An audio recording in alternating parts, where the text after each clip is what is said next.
دفعہ ایک آدمی نے میرے اوپر بڑی چڑھائی کی، تم تبلیغ والے منافق ہو، کہتے کچھ ہو کرتے کچھ ہو، تمہارے قول اور فعل میں بہت فرق ہے بہت۔ جب ان کا غصہ اتر گیا تو میں نے ان سے کہا بھائی 100 نمبر تو اللہ نے بھی نہیں مانگے، آپ کیوں مانگتے ہو؟ اللہ نے کہا ہے فمن ثقلت موازینہ، جس کی نیکیاں بڑھ جائیں گی گناہ تھوڑے ہوں گے تو پاس کر دوں گی۔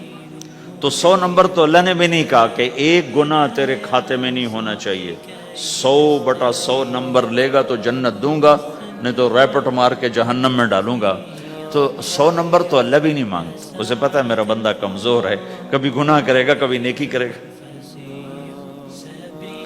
تو وہ کہتا ہے جس کے پاس 51 نیکیاں ہوئیں اور 50 گناہ ہوئے تولوں گا تو 51 جھک جائیں گے نا، 50 معاف۔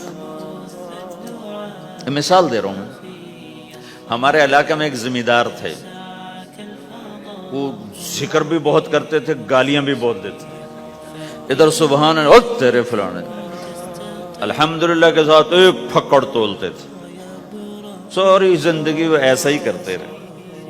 جب وہ فوت ہو گئے تو کسی نے ان کو دیکھا تو انہوں نے پوچھا کہ میاں صاحب آپ کے ساتھ کیا ہوا، آپ تو گالیاں بہت دیتے تھے۔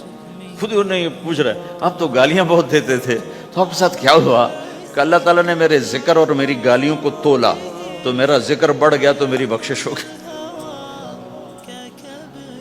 اللہ نے بھی کاؤنٹنگ رکھی ہے، پرفیکشن مانگی ہی نہیں۔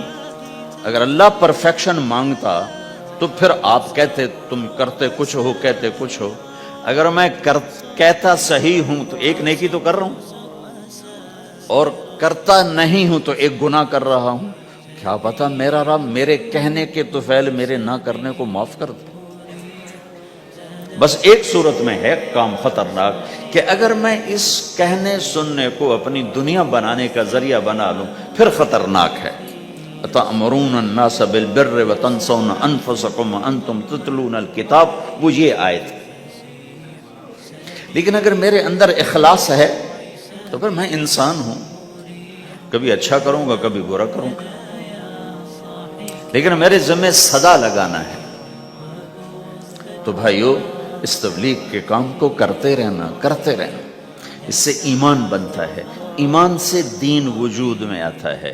دین کے 2 حصے ہیں، ایک عبادات ہے جس میں نماز سب سے اہم ہے، پھیری پہ ہو گھر پہ ہو نماز نہ چھوڑو۔ رمضان کے روزے ہیں، اللہ پھر رزق زیادہ دے دے، حج کرو زکوٰۃ دو، لیکن عبادات بڑی محدود ہیں اور اس میں کثرت اللہ نے مطالبہ بھی نہیں کیا، بلکہ اللہ تعالیٰ نے اس میں اعتدال ہی کو پسند فرمایا ہے۔ اللہ تعالیٰ نے ہمارے نبی لمبی لمبی نمازیں پڑھتے تھے تو اللہ تعالیٰ نے روک دیا کہ ما انزلنا علیک القرآن لتشقی، میرے نبی میں نے تمہیں قرآن اس لیے نہیں دیا کہ تو لمبی لمبی نمازیں پڑھ کے تھکتا رہے، درمیان نہ چل۔ اللہ کے نبی نے تبلیغ میں زیادہ زور دکھایا تو اللہ نے اس پر بھی کہا فلا تذهب نفسك علیہم حسرات، اتنا غم نہ کیا کر کے تو خود ہی ہلاک ہو جائے، نہیں ایسا نہ کر۔ تو عبادات محدود ہیں اور اس میں اعتدال مطلوب ہے۔ سارا دن مصلی پہ بیٹھنا یہ اللہ نہیں دیکھنا چاہتا، اللہ یہ دیکھنا چاہتا ہے کہ تو باہر جا تاکہ میں دیکھوں کہ اب تو کیا کرتا ہے۔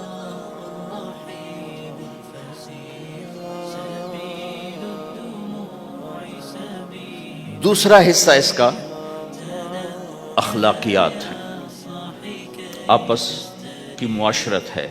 دین جو اثر انداز ہوتا ہے وہ معاشرت سے اثر انداز ہوتا ہے، عبادت سے نہیں، عبادات سے نہیں۔ عبادت تو مسجد کے اندر ہے یا مصلی پر گھر کے اندر ہے، روزہ اندر کی چیز ہے، حج بیت اللہ میں ہے، زکوٰۃ مسلمان کو دی جاتی ہے۔ تو دنیا میں دین پھیلنے کے لیے اور اپنوں کو دین کے قریب کرنے کے لیے جو سب سے بڑا عمل ہے وہ بھائیو اچھے اخلاق ہے۔